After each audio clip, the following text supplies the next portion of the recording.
Je n'aurais jamais dû m'arrêter. C'est ce que je me répétais en regardant l'horloge lumineuse au-dessus du hall des départs, ses chiffres rouges battant comme un cœur affolé. Mon vol pour Montréal affichait déjà « embarquement imminent ». Et pourtant mes pas s'étaient figés, comme si le sol m'avait retenu.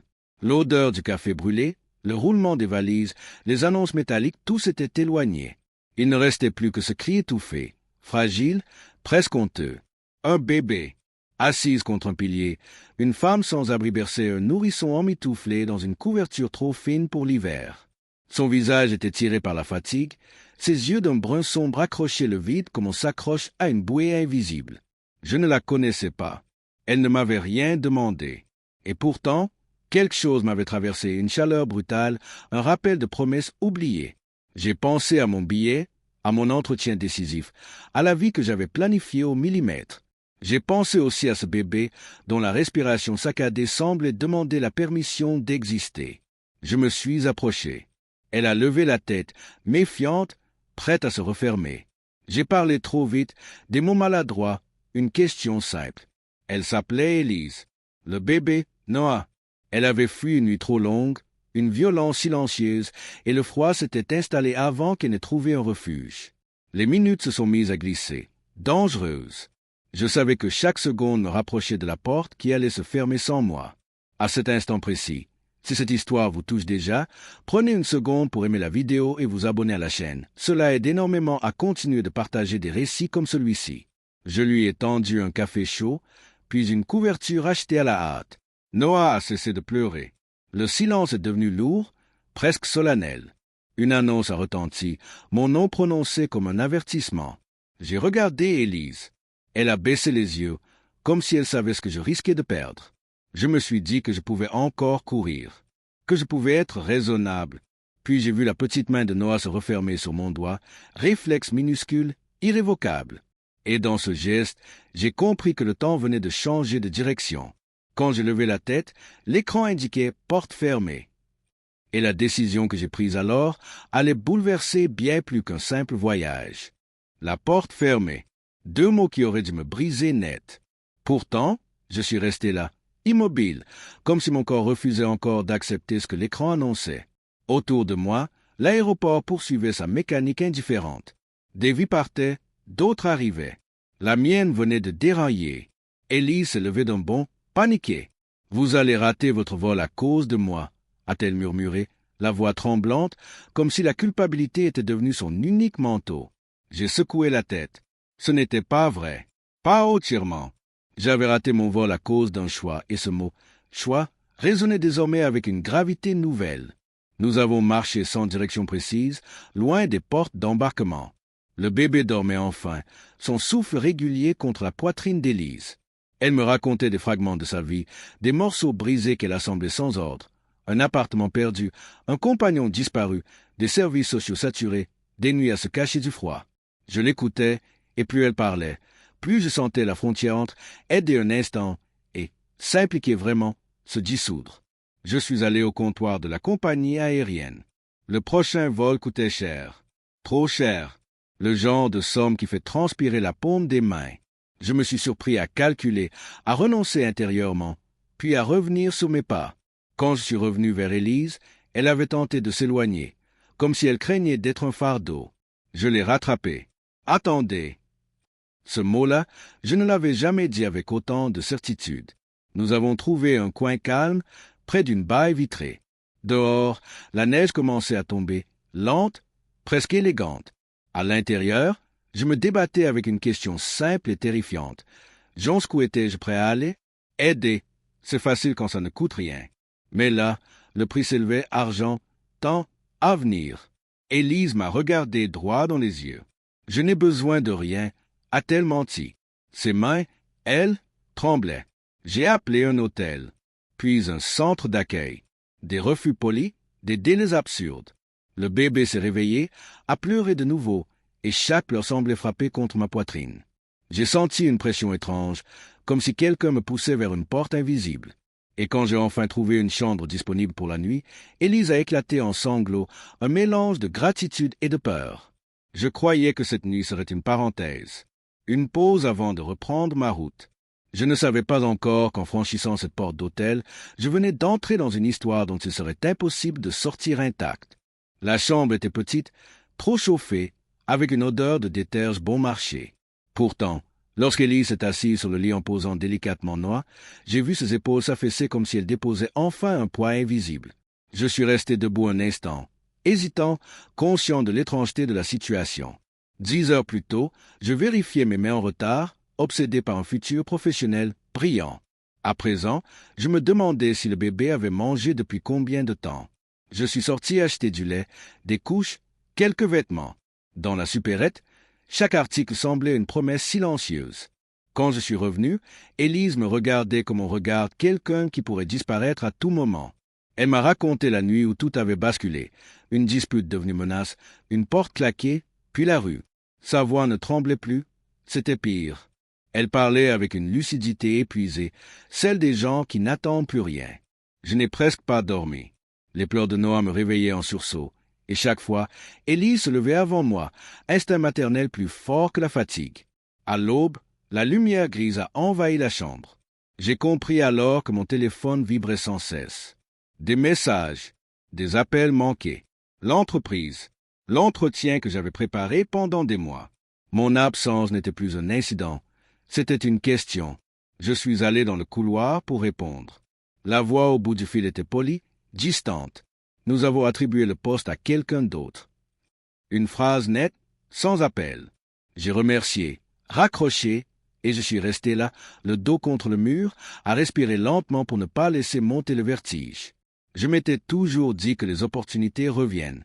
Mais à cet instant, ce mensonge m'a paru fragile.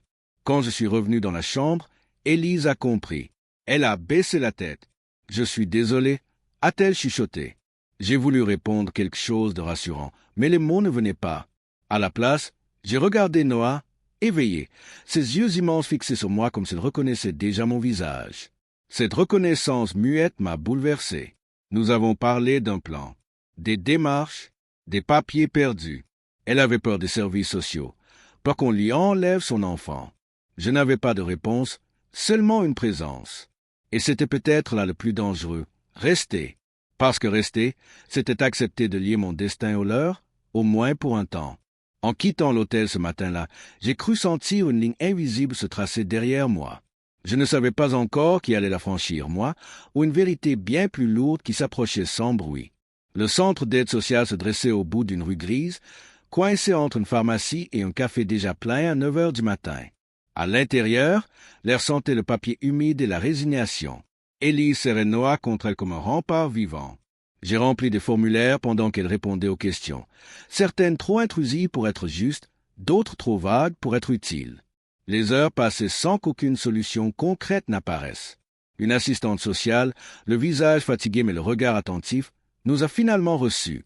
Elle a parlé de listes d'attente, de foyers temporaires, de contrôles obligatoires. Chaque mot semblait ajouter une couche d'angoisse sur les épaules d'Élise. À un moment, Noah se mit à tousser, une toux sèche, inquiétante. L'assistante a conseillé un médecin. Urgent. Le mot est tombé comme un couperet. À la clinique, l'attente fut longue. Trop longue. Je marchais de long en large, calculant mentalement ce que je pouvais encore payer. Quand le médecin est enfin sorti, son visage était sérieux. Rien de dramatique, a-t-il dit, mais le bébé avait besoin de soins réguliers, d'un endroit stable, chaud. Élise a hoché la tête, les yeux brillants. Stable, le mot qu'elle n'osait plus prononcer. Sur le chemin du retour, la neige avait cessé. La ville semblait retenir son souffle. Élise s'est arrêtée net sur le trottoir. « Je ne peux pas vous entraîner là-dedans », a-t-elle dit. Sa voix était ferme, presque dure, comme une décision prise dans la douleur. « Vous avez déjà trop perdu. » J'ai voulu protester, mais elle a fait un pas en arrière, prête à disparaître dans la foule. C'est là que j'ai senti quelque chose basculer en moi. Une clarté brutale. Je lui ai parlé de mon enfance, d'un foyer où personne n'était vraiment présent, d'une promesse faite à moi-même de ne jamais détourner le regard. Les mots sont sortis sans filtre, comme si cette vérité n'attendait que ce moment. Élise m'a écouté, immobile, puis ses défenses se sont fissurées. Nous avons repris la marche ensemble. Lentement, sans savoir où nous allions vraiment. Arrivé devant mon immeuble, je me suis arrêté. Le geste était simple, presque banal. Pourtant, il portait un poids immense. Vous pouvez rester quelques jours, ai-je dit. Le silence qui a suivi était chargé de tout ce que cette invitation impliquait. Élise a regardé la porte, puis Noah, puis moi. Elle a ouvert la bouche pour répondre, mais à cet instant précis, une voiture s'est arrêtée brusquement derrière nous. Une voix masculine a crié son prénom. Élise a parlé. Je me suis retourné, le cœur battant, sans savoir que ce visage allait tout compliquer. Je me suis retourné lentement. L'homme se tenait à quelques mètres, les mains enfoncées dans les poches d'un manteau sombre, le regard durci par quelque chose qui ressemblait à de la colère ou du désespoir. Élise n'a pas bougé. Son corps entier s'était raidi, comme si le temps venait de se fendre sous ses pieds. « Ne t'approche pas » a-t-elle dit d'une voix blanche. L'homme a souri, un sourire qui ne touchait pas ses yeux. « Je veux juste parler. » Noah s'est mis à pleurer, un cri aigu qui a tranché l'air. Les passants ont ralenti, curieux, puis ont continué leur chemin. Personne ne voulait être témoin. L'homme s'appelait Marc. Il a dit comme on annonce une évidence, comme si son nom suffisait à justifier sa présence. Il parlait trop calmement. C'était cela, le plus inquiétant. Il disait qu'il cherchait Élise depuis des semaines, qu'il voulait arranger les choses, qu'il était le père. Élise a secoué la tête, répétant non, encore et encore, comme une prière. Je me suis placé instinctivement entre eux. Je n'avais aucun droit, aucune autorité. Juste un corps de plus dans cette histoire. Marc m'a dévisagé, surpris, puis agacé. « Et toi, t'es qui » J'ai répondu simplement. « Quelqu'un qui ne vous laissera pas lui faire peur. » Ma voix tremblait, mais je n'ai pas reculé. Il a ri, un rire bref, sec. « Tu crois la connaître? Tu crois savoir ?» Les mots d'Élise me sont revenus, fragmentés, incomplets. La violence silencieuse. La fuite, les nuits sans refuge. Marc a fait un pas en avant. Noah a pleuré plus fort. J'ai senti la peur grimper, mais aussi une détermination étrange, nouvelle. J'ai sorti mon téléphone. Si vous ne partez pas, j'appelle la police. Il a hésité. Juste une seconde. Puis il a levé les mains, feignant l'apaisement. D'accord? Pas de scène. Mais on se reverra. Il est remonté dans sa voiture et a démarré brusquement. Le silence qui a suivi était assourdissant. Élise s'est effondrée contre moi, en larmes. « Il ne me laissera jamais tranquille », a-t-elle sangloté. Je n'ai pas su quoi répondre. Parce qu'au fond, je le savais aussi. En ouvrant la porte de mon immeuble quelques minutes plus tard, j'ai compris que ce danger venait d'entrer avec nous, et que protéger Élise et Noah ne serait plus seulement un geste de bonté, mais un combat dont je ne mesurais pas encore les conséquences. L'appartement était silencieux, presque trop. Les murs blancs renvoyaient une normalité qui jurait avec ce que nous venions de vivre. Élise a posé Noah sur le canapé, ses mains tremblaient encore.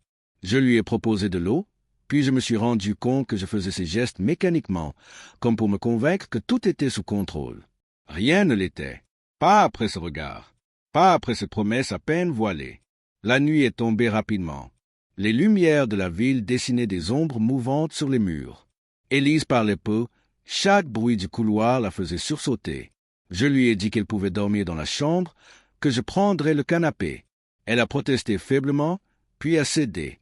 Quand elle a fermé la porte, j'ai senti une responsabilité écrasante s'installer sur ma poitrine. Je n'étais pas prêt pour ça. Personne ne l'est jamais. Vers 2 heures du matin, un bruit m'a tiré de ma torpeur. Un froissement, léger, suivi d'un silence trop net. Je me suis levé lentement, le cœur battant. La porte d'entrée était intacte. Rien d'anormal. Pourtant, quelque chose me disait que le calme n'était qu'une illusion. J'ai regardé par la fenêtre. Une voiture était garée en bas, moteur éteint, trop longtemps immobile pour être anodine.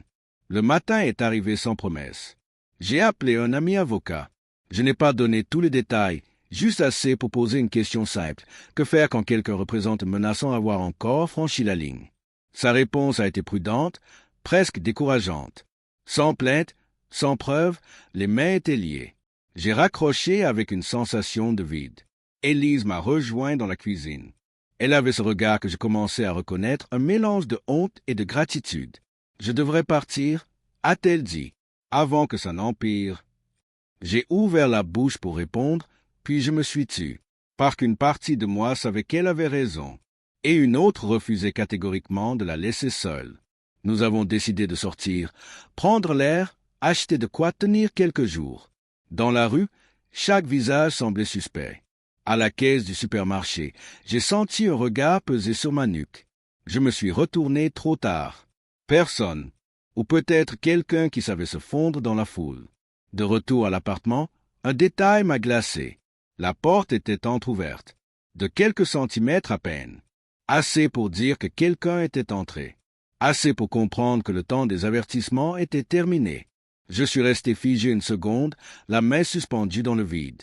Élise est arrêtée derrière moi, Noah contre sa poitrine. Elle a compris avant même que je parle. Dans ses yeux, la peur n'était plus une surprise, mais une confirmation. J'ai poussé la porte lentement.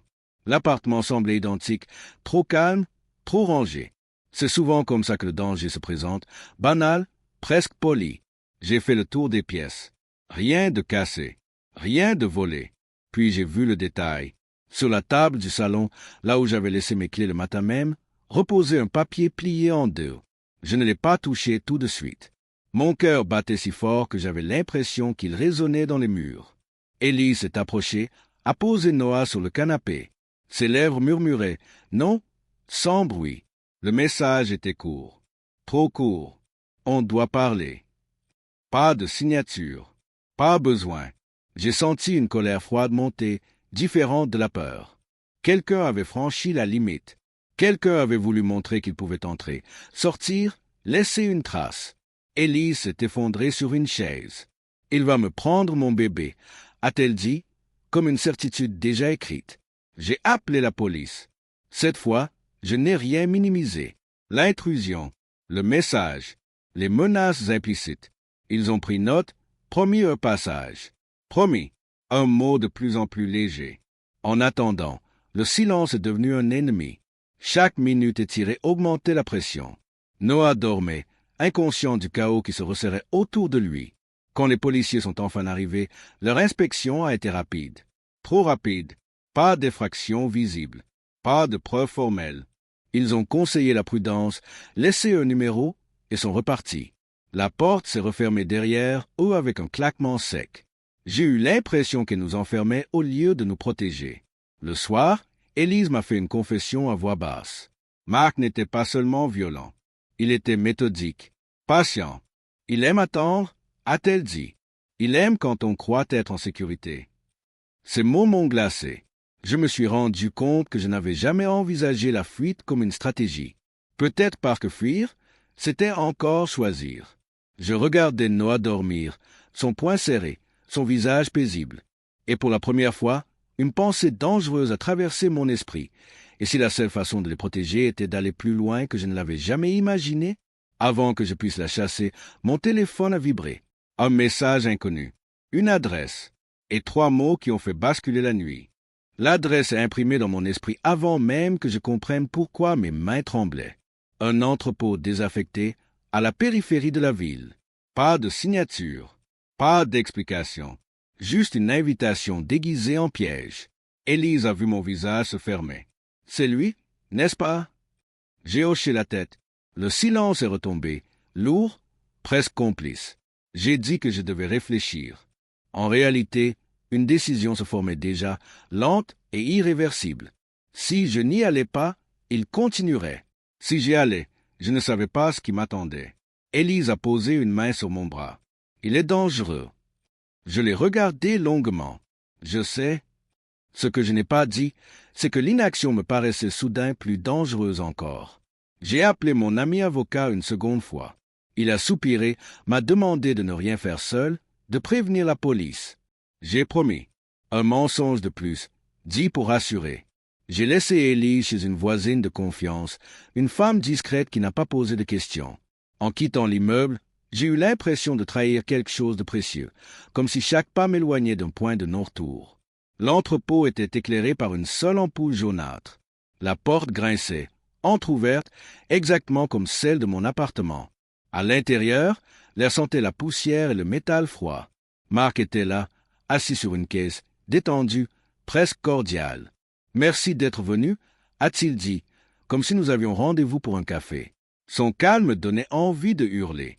Il a parlé, longtemps, de ses droits, de son fils, de ses erreurs qu'il minimisait avec une aisance écœurante.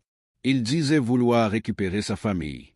Tu ne fais que retarder l'inévitable, a-t-il ajouté.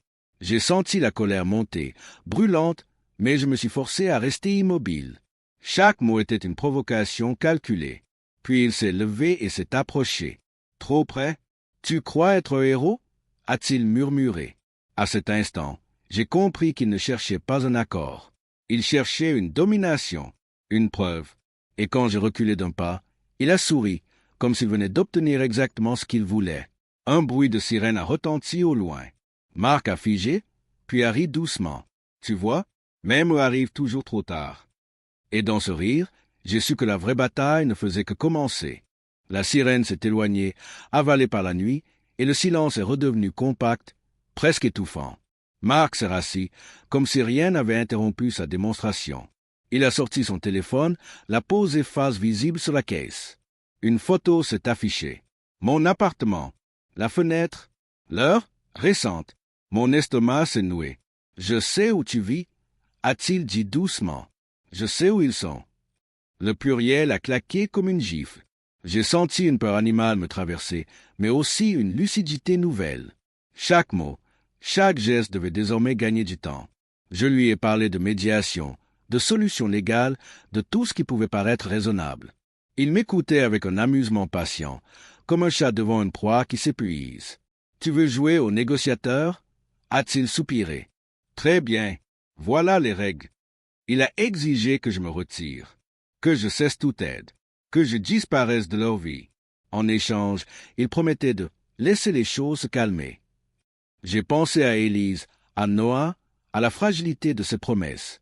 Les mots de l'avocat me sont revenus, sans preuve, sans plainte. J'ai demandé du temps. Il a accepté, trop vite.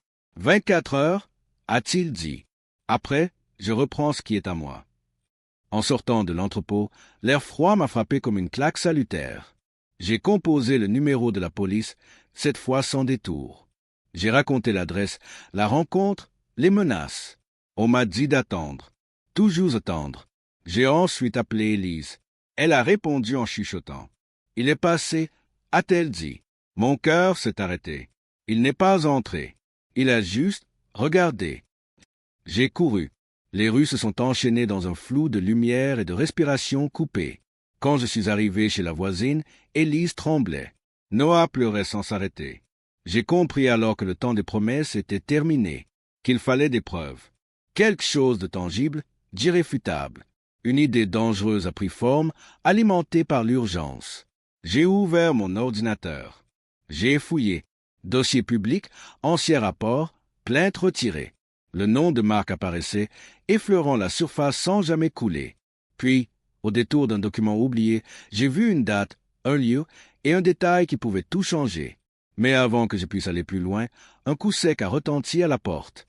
Une seule fois, suffisant pour glacer le sang. Le coup à la porte n'a pas été répété. C'est ce qui m'a le plus terrifié. Pas d'insistance, pas de colère apparente. Juste cette certitude glaçante que celui qui se tenait de l'autre côté savait exactement ce qu'il faisait. Élise me regardait, les yeux écarquillés, Noah serré contre comme si son corps pouvait devenir un bouclier. J'ai fait signe de ne pas bouger. Chaque pas vers la porte me paraissait irréel, comme si je marchais dans un rêve trop lent. J'ai regardé par le Judas, un homme en uniforme. Police. Le soulagement a été si brutal que j'ai failli m'effondrer. J'ai ouvert. 2 agents se tenaient là, sérieux, professionnels. Ils avaient reçu mon appel. Trop tard, sans doute, mais assez tôt pour que l'histoire ne se termine pas cette nuit-là. Ils ont pris Élise à part, ont noté ses paroles, ses silences surtout. Noah s'est calmé, comme s'il sentait que quelque chose venait de se déplacer, imperceptiblement. Pendant qu'il parlait, je suis retourné vers l'ordinateur, resté ouvert. La page était toujours là, le document aussi. Une plainte ancienne, jamais allée au bout. Une autre femme, un enfant. Même schéma, même peur, même retrait inexpliqué. J'ai compris alors que Mark ne se contentait pas de menacer, il survivait dans les angles morts du système. Et cette fois, peut-être, nous tenions enfin quelque chose qui refusait de rester dans l'ombre. Les policiers ont promis de transmettre, d'enclencher une procédure. Des mots encore. Mais dans leur regard, j'ai perçu une attention différente, comme si un fil venait d'être tiré. Élise m'a rejoint, épuisée. « Je n'aurais jamais dû croiser ton chemin », a-t-elle murmuré. J'ai secoué la tête. Si, parce que malgré la peur, malgré ce que j'avais perdu, je savais une chose. Certaines rencontres ne sont pas des accidents. Elles sont des choix déguisés. Quand la porte s'est refermée derrière les agents, la nuit a repris ses droits. Mais elle n'était plus tout à fait la même. J'ai regardé Noah dormir, paisible, inconscient du combat silencieux qui se livrait autour de lui. Mon téléphone a vibré. Un message. Numéro inconnu. 3 mots seulement. Tu as fouillé? Je me suis assis lentement, le cœur lourd, l'esprit en alerte, parce que désormais, Marc savait, et moi aussi. Et ce qui allait suivre dépasserait tout ce que j'avais imaginé en ratant ce vol, ce jour-là, à l'aéroport. Je n'ai pas répondu au message. Pas tout de suite. J'ai posé le téléphone face contre la table, comme s'il pouvait me brûler la peau. Élise m'observait en silence. Elle savait déjà que quelque chose venait de franchir une nouvelle ligne. Je lui ai dit que nous ne pouvions plus rester là, que même les murs semblaient écouter. Elle n'a pas posé de questions. Elle a hoché la tête avec cette résignation, lucide de ceux qui ont appris à partir vite. Nous avons quitté l'appartement avant l'aube, chacun de nos gestes étouffés, mesurés. J'ai pris seulement l'essentiel, les papiers, l'ordinateur, quelques vêtements pour Noah. Dehors, la ville était encore endormie, vulnérable. J'ai conduit sans destination précise, laissant l'instinct guider mes mains crispées sur le volant. Chaque feu rouge était une menace, chaque rétroviseur un miroir de peur. Nous nous sommes arrêtés dans un motel à la sortie de la ville. Anonyme, sans charme, parfait. J'ai payé en liquide. Dans la chambre, Élise s'est assise sur le lit, épuisée, tandis que Noah s'endormait presque aussitôt. Je me suis installé près de la fenêtre, observant le parking désert. Le document retrouvé me hantait. Il ne suffisait pas de l'avoir. Il fallait le faire parler, l'inscrire dans une chronologie, le relier, le rendre impossible à ignorer. J'ai appelé l'autre femme mentionnée dans la plainte. Le numéro était ancien, mais il a sonné. Une voix hésitante a répondu. Quand j'ai expliqué pourquoi j'appelais, le silence s'était tiré dangereusement. Puis elle a parlé, lentement, précisément. Chaque mot ajoutait du poids à ce que je redoutais déjà. Marc n'avait pas changé. Il s'était perfectionné. Elle avait fui, elle aussi. Retiré sa plainte pour protéger son enfant. Survivre avait eu un prix. Quand j'ai raccroché, je savais que nous n'étions plus seuls. Mais je savais aussi que Marc comprendrait vite ce que cela signifiait. Mon téléphone a vibré à nouveau. Cette fois, une photo. Le motel, notre voiture. Prise de loin, mais sans équivoque. Le message qui suivit était presque tendre. Tu es prévisible. J'ai senti la colère monter, claire, froide, structurée. Ce n'était plus seulement une question de protection. C'était une confrontation inévitable. J'ai commencé à rédiger un dossier, à compiler, à sauvegarder en ligne, à multiplier les copies. Chaque clic était un acte de résistance. Derrière moi, Élise s'est levée. Elle regardait l'écran. Quoi qu'il arrive, a-t-elle dit, merci de ne pas avoir détourné le regard. Je n'ai pas répondu, parce qu'à cet instant précis, quelqu'un frappait à la porte du motel. Doucement, régulièrement, comme s'il savait que nous étions éveillés. Je me suis levé lentement, sans faire de bruit, chaque battement de mon cœur résonnant comme un compte à rebours. Cette fois, je n'ai pas regardé par la fenêtre, ni par le Judas. Je savais. Certains silences ont une signature. J'ai ouvert la porte avec une lucidité étrange, presque calme. Ce n'était pas Marc. Pas directement. 2 policiers se tenaient là, accompagnés d'une femme que je reconnus aussitôt grâce à une photo vue quelques heures plus tôt. L'autre mère, celle qui avait survécu en se taisant trop longtemps. Tout s'est accéléré ensuite, mais sans chaos. Comme si la vérité, une fois lâchée, savait exactement où aller. Les preuves que j'avais compilées, les messages, les photos, les témoignages croisés. Tout formait enfin une ligne claire. Marc avait été trop sûr de lui, trop visible. La police l'a interpellé le soir même, dans un endroit où il pensait encore contrôler le jeu. Cette fois, il n'y a pas eu de retrait de plainte. Pas de fuite. Pas de silence acheté par la peur. Les semaines suivantes ont été lentes, lourdes, mais porteuses d'un calme nouveau. Élise a obtenu un hébergement stable, puis un accompagnement. Noah a grandi sous mes yeux, son regard s'éclaircissant à mesure que l'ombre reculait. Quant à moi, j'ai dû accepter une vérité que je n'avais jamais envisagée. Ma vie d'avant n'existait plus. Et ce n'était pas une perte. C'était une mue. Un matin, à l'aéroport, le même, des mois plus tard, j'ai regardé les écrans d'embarquement sans ressentir la moindre urgence. Élise m'attendait près de la baie vitrée, Noah dans les bras, riant pour la première fois sans crainte. Nous ne partions pas loin. Nous n'avions plus besoin de fuir. J'ai compris alors que rater ce vol avait été l'acte le plus précis de toute mon existence. Aider une femme sans abri et son bébé ne m'a pas coûté un avenir. Cela m'en a offert un autre. Un avenir que je n'avais jamais osé imaginer, fait de choix imparfaits mais justes, de nuits inquiètes mais utiles, et d'un courage né non pas de l'héroïsme, mais de la simple décision de ne pas détourner le regard. Parfois, la vie ne change pas quand on monte dans un avion. Elle change quand on reste.